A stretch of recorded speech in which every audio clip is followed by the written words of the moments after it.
mini vlog number 2.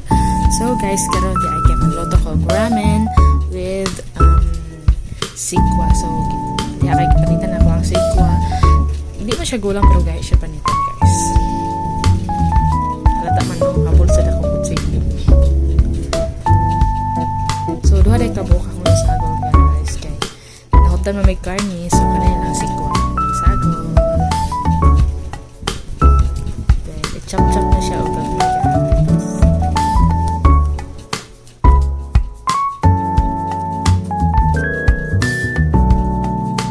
Then, ikadua ang sikwa.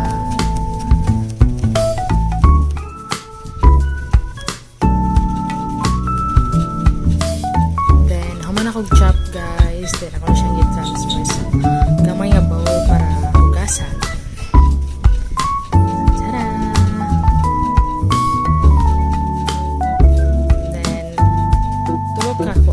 Garlic na akong isago. Okay, kamay na ko siya. Then, onion, half onion. Medyo taas-taas din niya akong mini vlog guys. Hindi na siya mini. Itaas naman daw. Panawa na ninyo guys.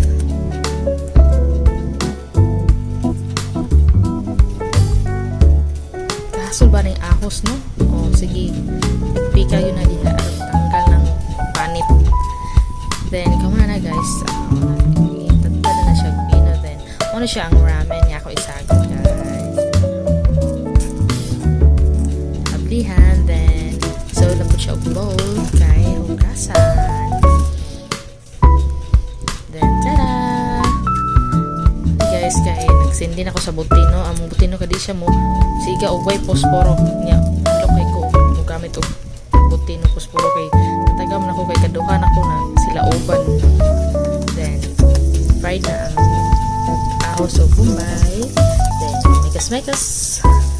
Then add ang sikwa.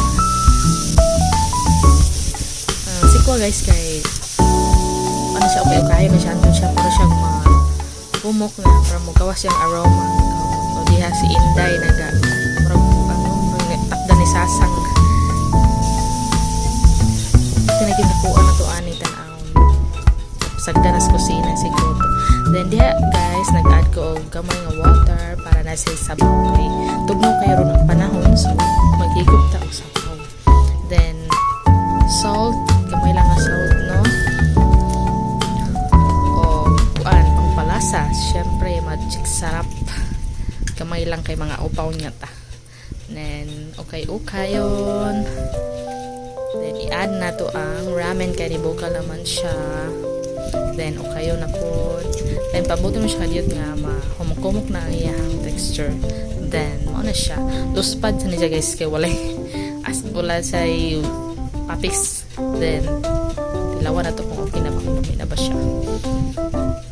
Robuda na. Uy, kikaduhaan po tilaw. Kamu magluto. Kapila man mo tilaw sa inyong giluto.